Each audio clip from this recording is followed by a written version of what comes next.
Hey y'all, Irix Guy here, and I want to do a quick review of the Tudor Black Bay 58. Now, this is a confusing name because 58, it's not 58 millimeters, it's 39 millimeters. And you can see here I've got a 7.5-inch wrist. Obviously, I've not adjusted the bracelet, but you can see that it's not too big, and it's definitely not too small. And the best part about it is the thickness, because the original Black Bays, they were very thick, and that was one of the big problems with them for a lot of people. Again, it's personal preference.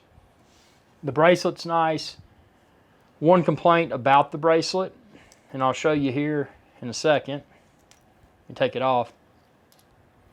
So the bracelet has a really nice clasp, as we might expect from Tudor. It's got this little flippy locky thing there. The bracelet though, and this video is in 4K. The bracelet has these rivets on the side. And these are not real rivets. They've just been put there for some reason. So that's confused a lot of people. In all sincerity, you're probably not even going to notice them because they're on the side of the bracelet, but they're still there. So it's kind of weird. It's like, man, why do they put those rivets on there? And then the back, you know, it's got a, if you're familiar with the Submariner, it's got a very similar case back style. Again, this is made by the Hans Willdorf company. So yeah, the bracelet feels good. And then let's see, looking at the piece itself, I think the blue's really nice. The original Black Bay 58 was in a black, and it had like fake patina, and it had a red thing where this little doohickey is, the little pip on the bezel.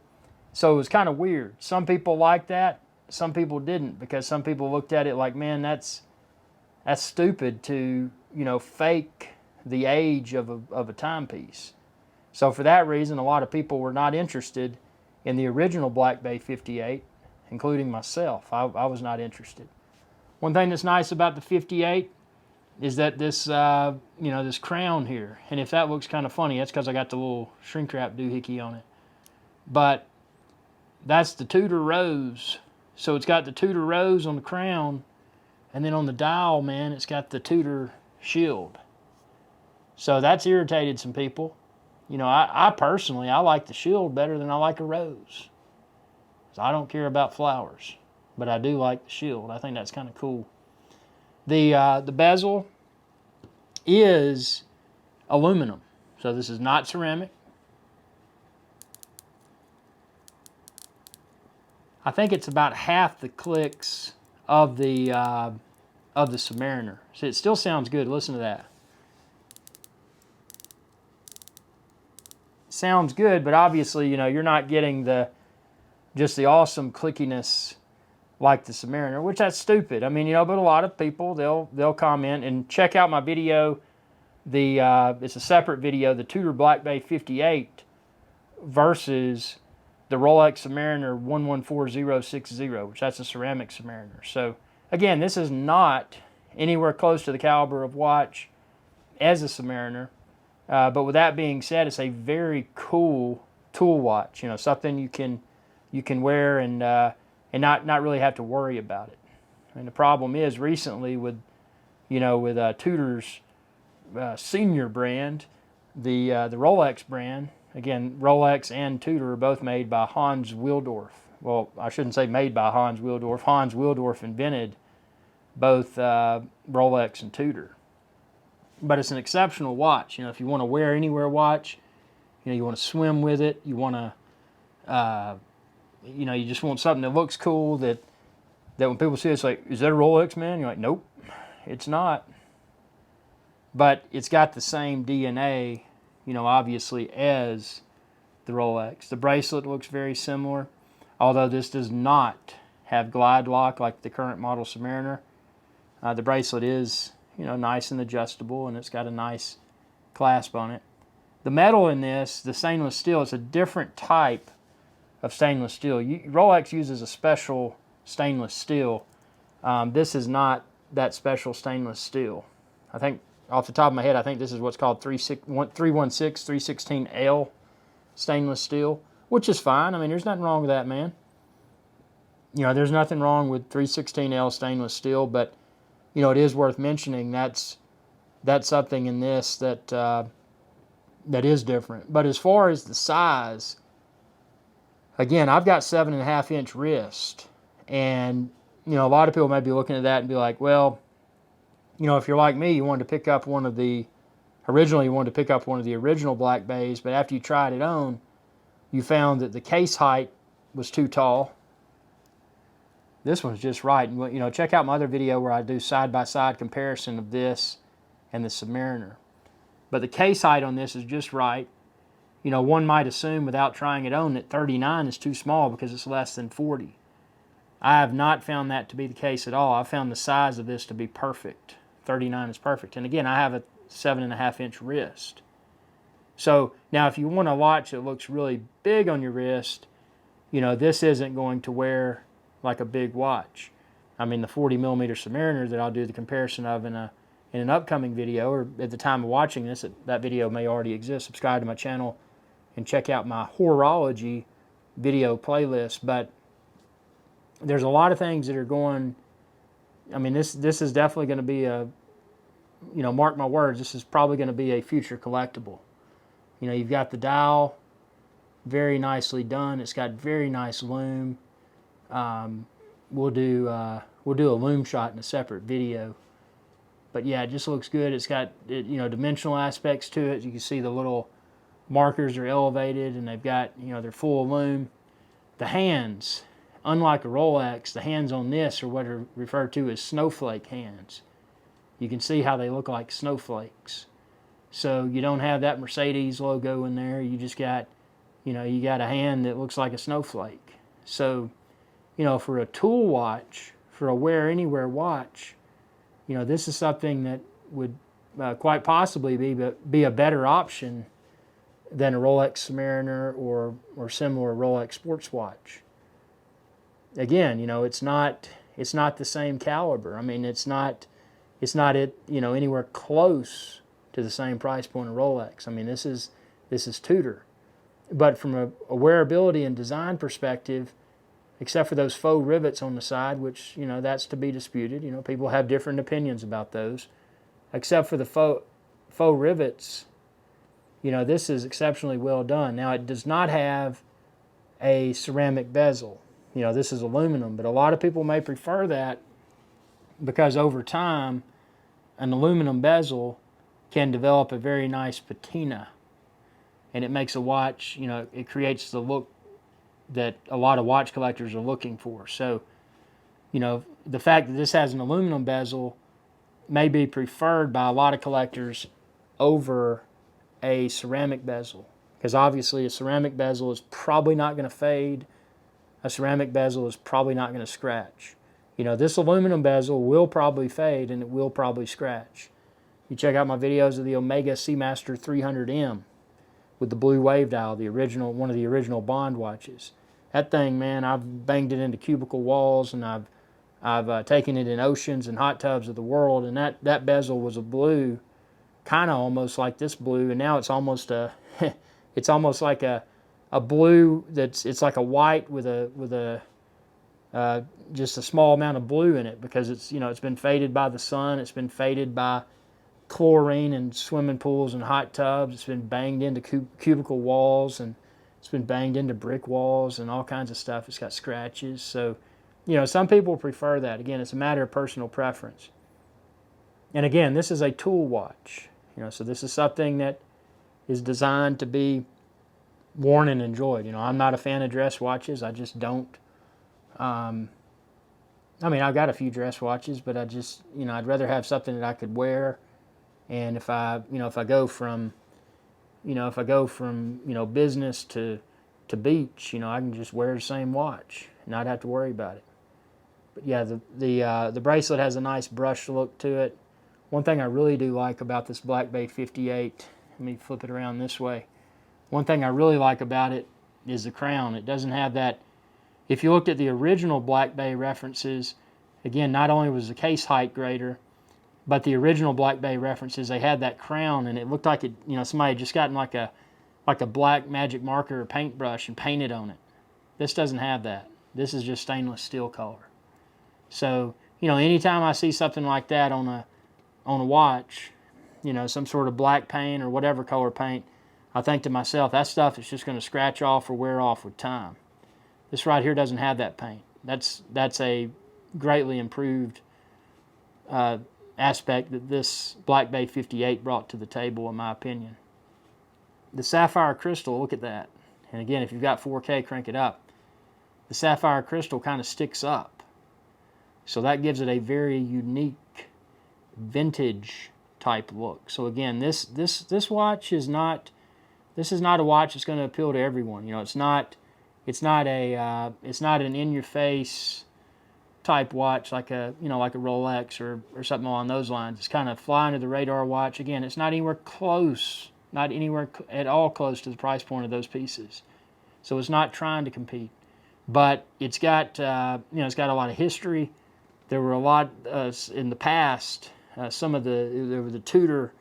There's a Tudor Submariner, which I don't have one of those, but they're highly collectible now. They were kind of a bluish color like this, and they were issued to a lot of the armed forces back, I think, in the 50s or so. So it's got some history, and I mean this thing, again at 39 millimeter. At 39 millimeter, they've done something right with this. I mean this is, again, I'm very careful about about tool watches because there's some. I mean there's so many different brands. There's so many different references. The market is flooded with dive watches or tool watches, whatever you want to call them. But there's very few tool watches that come to market that they seem to have gotten everything right. Almost everything. Again, I think these little fake rivets on the side are kind of stupid. I think those fake rivets are stupid. But again, you probably won't notice those fake rivets when you're wearing it. But whenever you do, you can probably say, man, those are stupid. Why do they put fake rivets on here? That's stupid. That's what you can say. But I think they've gotten everything else right. The weight, again, the weight of this piece, it's significantly lighter than the Submariner. Not that the Submariner is heavy, but this is just a very lightweight, slap it on your wrist, and again, I haven't adjusted it. That's the other thing I wanted to point out. If you've got a bigger wrist, like I do, see, look at that. Factory with all the links, look at how much space I've got. So, I mean, obviously, I've got to size this bracelet before I wear it, but look at how much space I've got.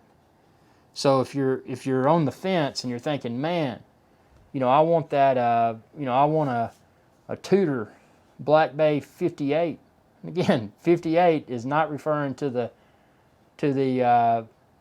diameter of the watch. This is a 39 millimeter watch. They call it 58. I don't know why. And it's not black. It is blue. Even though it's called the Black Bay, it's blue. So it's, again, let me see if I can get a good shot here so you can see all that slack. Yeah, I mean, there's tons of slack in that bracelet. See, look at that. So it's not like you got to have a small wrist to wear this. So if you're thinking, man, 39's too small, dude, I typically wear like 40s or 42s.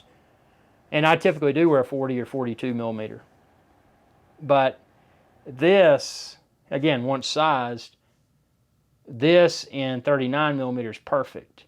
Because having this in 39 millimeter, it gives it that vintage type look. So you can see now when I'm pressing it together there, how you can see. Let's see with me. See now, look at that. That's mimicking sizing of the bracelet. So you can see it's got good wrist presence. Again, not overpowering. And that's not what this piece is for. I mean, this piece is not trying to be, something big and trying to, scream at people or anything. It's just, it's a vintage type size. Again, with the aluminum bezel, it should develop a good patina. The blue of the dial and the blue of the bezel looks really nice. There's no faux patina on this particular reference, which I like. That's why I didn't like the original Black Bay 58, because it had faux patina, fake patina. This is just an exceptionally This is an exceptionally well executed dive watch, in my opinion. Again, you don't have to go swimming with it. I mean, if you do, maybe you get in a swim pool, maybe you get in a hot tub, maybe you get in the ocean. Whatever you do with it, it's probably going to start to fade the bezel and scratch the bezel, which if that's what you want, that's cool. That's what I'll do with it. But it's, it's just meant, this is one of those that's meant to be worn. It's not trying to be a, any other type of watch. All that it's trying to be actually is just the current iteration of the old Tudor Submariner that I think was from around the 1950s or so. I mean, that's all it's trying to do, man. It's like, hey, man, it's 2020, and I just want to come back and reinvent myself and and be a new cool watch. So I think that's what's so cool about it. It's not trying to be any other. It's not trying to be any other watch. It's got its own identity, and it's, again, the profile of this. Very, for a dive watch, very very slim profile, which is nice. And again, a matter of personal preference, because if you're looking for something big and that people are going to notice, I mean, this isn't that. I mean, this is a watch for for collectors that want something that's cool, something that can be worn pretty much anywhere. I mean, granted, I wouldn't do yard work in this. I probably wouldn't wear it if I'm going to be moving stuff around and banging into stuff. But, maybe you would. Maybe you like to abuse your tool watches. And if that's what you like to do, and all power to you, man. But I like it. I mean, it's, the clasp is nice. I mean, again, no glide lock like you get on the Submariner. But this isn't trying to be a Submariner. It's just trying to be a Tudor. So, yeah, I mean, it looks good, very comfortable in the wrist. Again, I have not yet adjusted the bracelet. But again, with, 7.5-inch wrist, this is plenty long. I don't know if you've bought other watches and you found that, if they're smaller, if they're of lesser diameter, sometimes watches that are below 40 millimeter don't have a bracelet this long. This thing has a long bracelet, so again, it's plenty of room. I mean, unless you're just like super fat on the wrist, I mean, this is probably going to work. I mean, again, I've got 7.5-inch wrist. See, that's my wrist. So, yeah, but that's the Tudor Black Bay 58, and just a really cool future, in my opinion, future classic without a doubt. Nothing obnoxious about it. Nothing. A lot of people say that it's just kind of, what's the word for it? Sterile. It lacks substance. And I'll disagree with that comment, because if you look at this in photos and you look at it in videos, the videos and the photos don't really do it justice. You got to put it on your wrist. Now, if you do put it on your wrist, if you've been wearing say a Rolex Submariner and you put this on, immediately you're going to notice that the weight of the watch is not as significant. But as far as size is concerned, you're probably not going to think that the 40 millimeter Submariner versus the 39 millimeter Tudor Black Bay Blue that we have right here on your wrist, you're probably not going to think that, as far as looking at it head on, it's not going to appear to be that much smaller, and that's what's cool. I didn't mention earlier, but there are no crown guards, and a lot of people prefer that look because it looks more vintage. And again, that's what this watch is trying to do. They call it the Tudor Black Bay 58 in blue. It's trying to be a is trying to be like, hey y'all, you know, we made a watch back in the 50s, and all these armed forces and people wore it, and it was cool. You know, it's a very capable watch. Talking about the Tudor Submariner.